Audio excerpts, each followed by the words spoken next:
now let's move forward with the shading of the beans that we've just painted. And I'm doing dabbing technique dark brown wherever I see the textured effect.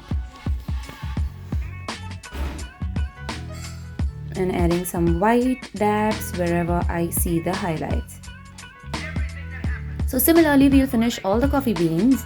And some of these are like really dark. The ones at the back, if you can see.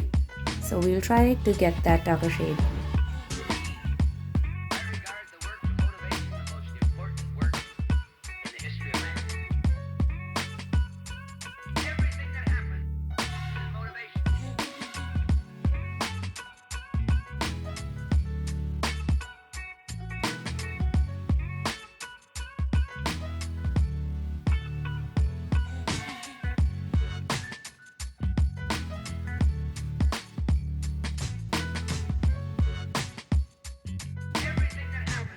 So remember that the darkest shades are also going to be dark brown plus black.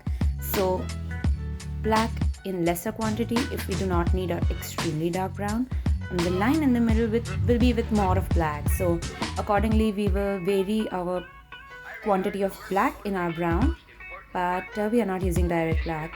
I think it looks really artificial in our first couple of coffee beans that we did at the top.